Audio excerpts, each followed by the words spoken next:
भाग 1। चुप रहने से खुद पर ध्यान दो, दुनियादारी छोड़ो। मनुष्य का जीवन जितना बाहर की दुनिया से जुड़ा हुआ दिखाई देता है, उससे कहीं अधिक वह अपने भीतर की दुनिया से जुड़ा होता है। फिर भी अधिकांश लोग अपने पूरे जीवन में बाहर की आवाज़ों को सुनते सुनते अपने मन की आवाज़ को सुनना ही भूल जाते हैं। वे इस बात में उलझे रहते हैं कि कौन क्या सोच रहा है, कौन उनकी प्रशंसा कर रहा है, कौन उनकी आलोचना कर रहा है और समाज उन्हें किस नज़र से देखता है। धीरे धीरे यह आदत इतनी गहरी हो जाती है कि इंसान अपनी इच्छाओं, अपने सपनों और अपने वास्तविक उद्देश्य से दूर होने लगता है। ऐसे में उसका मन हमेशा अशांत रहता है। वह बाहर से मुस्कुराता हुआ दिखाई देता है, लेकिन भीतर से थका हुआ और बेचैन होता है। यही वह समय होता है जब मौन का महत्व समझ में आता है।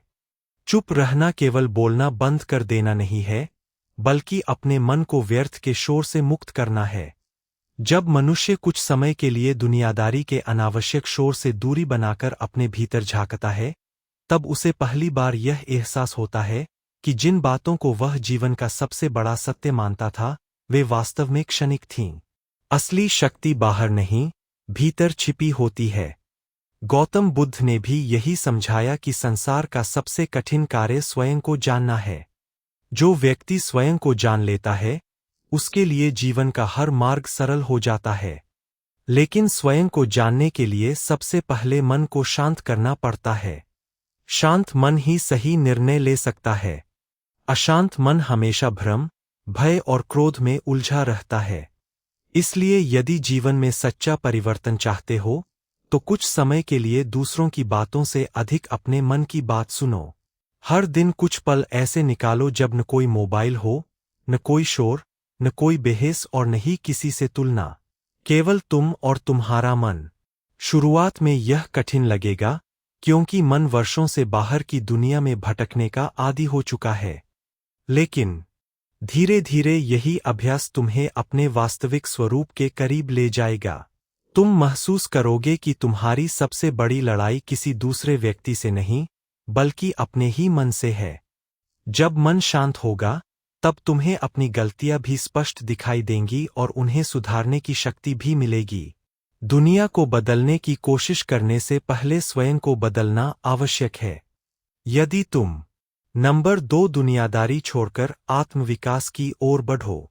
जीवन का सबसे बड़ा भ्रम यह है कि हम सोचते हैं कि यदि दुनिया हमें स्वीकार कर लेगी, हमारी प्रशंसा करेगी और हमारे बारे में अच्छा बोलेगी, तभी हम सफल और खुश होंगे।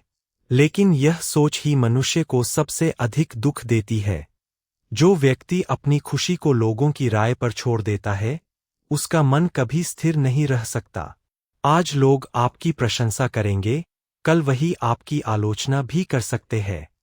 यदि आपका मन हर बदलती हुई बात के साथ बदलता रहेगा, तो आप कभी भी अपने वास्तविक लक्ष्य तक नहीं पहुंच पाएंगे। इसलिए सबसे पहले यह समझना आवश्यक है कि हर किसी को खुश करना असंभव है। संसार में कोई भी ऐसा व्यक्ति नहीं हुआ जिसे सभी लोगों ने पसंद किया हो। गौतम बुद्ध को भी विरोध का सामना करना पड़ा, भगवान श्री कृष्ण की भी आलोचना हुई और अनेक महान संतों को भी गलत समझा गया।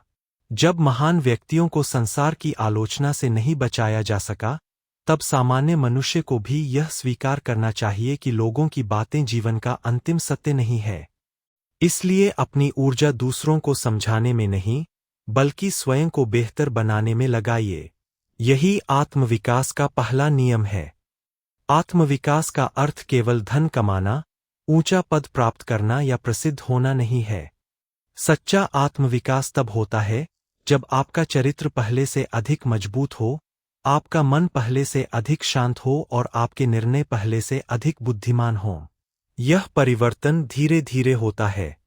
जैसे एक बीज तुरंत विशाल वृक्ष नहीं बन जाता, उसी प्रकार एक व्यक्ति भी एक दिन में महान नहीं बनता। उसे हर दिन अपने विचारों, आदतों और कर्मों पर काम करना पड़ता है। यदि आप हर सुबह यह संकल्प लें कि आज मैं कल से बेहतर बनूंगा, तो कुछ महीनों बाद आपको अपने भीतर अद्भुत परिवर्तन दिखाई देगा। छोटी छोटी अच्छी आदतें ही बड़े परिवर्तन की नींव बनती है। समय पर उठना, नियमित अध्ययन करना, अपने शरीर और मन का ध्यान रखना, माता पिता और गुरु का सम्मान करना, सत्य बोलना और अपने वचनों का पालन करना, ये साधारण दिखाई देने वाली बातें ही असाधारण व्यक्तित्व का निर्माण करती है। दुनियादारी का सबसे बड़ा जाल तुलना है। लोग अपने जीवन की तुलना दूसरों के जीवन से करते रहते हैं। कोई किसी की दौलत देखकर दुखी है, कोई किसी की सफलता देखकर बेचैन है और कोई किसी की पा। नंबर 3, मौन की शक्ति, आत्मज्ञान और आंतरिक शांति का मार्ग। जीवन में एक समय ऐसा अवश्य आता है जब मनुष्य यह समझने लगता है कि बाहरी दुनिया की भागदौड़ कभी समाप्त नहीं होगी। इच्छाएं बढ़ती रहेंगी, लोगों की अपेक्षाएं बदलती रहेंगी और परिस्थितियां भी हर दिन नई चुनौती लेकर आएंगी।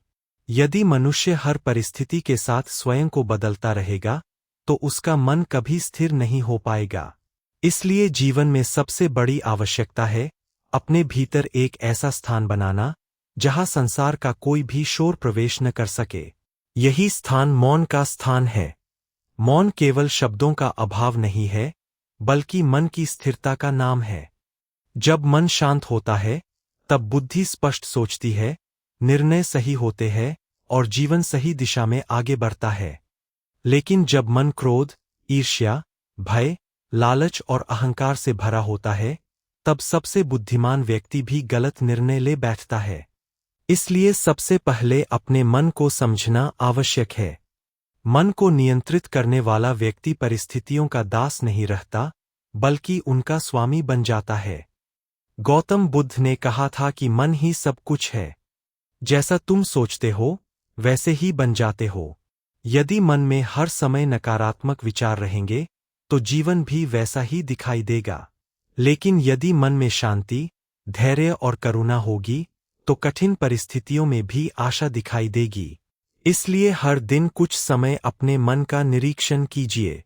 स्वयं से पूछिए कि आज मैंने किस बात पर क्रोध किया, किससे ईर्ष्या की, कहाँ अहंकार दिखाया और कहाँ प्रेम तथा विनम्रता का व्यवहार किया। यह आत्मचिंतन धीरे धीरे आपको अपनी कमजोरियों से परिचित कराएगा। जो व्यक्ति अपनी कमियों को स्वीकार कर लेता है, वही उन्हें दूर करने की शक्ति भी प्राप्त कर लेता है। लेकिन जो व्यक्ति हमेशा दूसरों की गलतियां गिनता रहता है, वह अपने भीतर छिपी कमियों को कभी नहीं देख पाता। दुनियादारी का सबसे बड़ा प्रभाव यह होता है कि मनुष्य अपने वास्तविक स्वरूप को भूल जाता है। वह दूसरों की नकल करने लगता है, दूसरों जैसी सफलता चाहता है और दूसरों जैसी पहचान बनाने की कोशिश करता है। लेकिन प्रत्येक व्यक्ति अद्वितीय है। ईश्वर ने हर इंसान को अलग गुण, अलग क्षमता और अलग उद्देश्य दिया है। इसलिए अपनी तुलना किसी और से मत कीजिए। अपनी तुलना केवल उस व्यक्ति से कीजिए जो आप कल थे, यदि आज आपका ज्ञान हो। नंबर 4, स्वयं को बदलो, संसार अपने आप बदलता हुआ दिखाई देगा। समापन। मनुष्य अपने पूरे जीवन में सुख, शांति और सम्मान की खोज करता रहता है। वह सोचता है कि जब उसके पास अधिक धन होगा, बड़ा घर होगा, ऊंचा पद होगा या लोग उसकी प्रशंसा करेंगे, तभी उसे सच्ची खुशी मिलेगी। लेकिन जीवन का अनुभव बताता है कि बाहरी उपलब्धियां केवल कुछ समय के लिए आनंद देती है, जबकि स्थायी शांति केवल अपने भीतर मिलती है। यही कारण है कि गौतम बुद्ध ने मनुष्य को बाहरी संसार से अधिक अपने भीतर झांकने की शिक्षा दी। उन्होंने बताया कि दुख का कारण संसार नहीं, बल्कि हमारी आसक्ति, अपेक्षाएं और अनियंत्रित मन है। जब तक मनुष्य हर छोटी छोटी बात पर प्रतिक्रिया देता रहेगा, हर व्यक्ति को उत्तर देने की कोशिश करेगा और दूसरों की स्वीकृति पर अपना सुख निर्भर रखेगा, तब तक उसका मन कभी शांत नहीं होगा। इसलिए जीवन की सबसे बड़ी बुद्धिमानी यह है कि जहां मौन आवश्यक हो, वहां मौन को अपनाया जाए, जहां कर्म आवश्यक हो, वहां पूरे समर्पण के साथ कर्म किया जाए और जहां परिवर्तन संभव न हो, वहां धैर्य और स्वीकार का मार्ग चुना जाए। दुनियादारी का अर्थ यह नहीं कि संसार छोड़कर जंगल चले जाओ। इसका वास्तविक अर्थ है व्यर्थ की बातों, अनावश्यक विवादों, ईर्ष्या, दिखावे, अहंकार और दूसरों के जीवन में बेवजह हस्तक्षेप करने की आदत को छोड़ देना।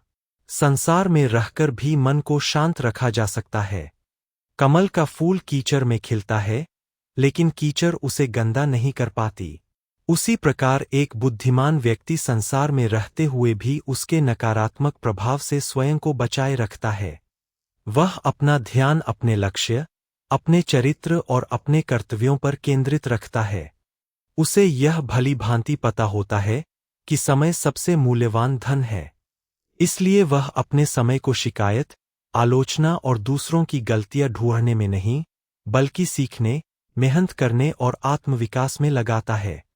याद रखिए, आपका सबसे बड़ा प्रतिस्पर्धी कोई दूसरा व्यक्ति नहीं है, बल्कि आपका कल का स्वरूप है।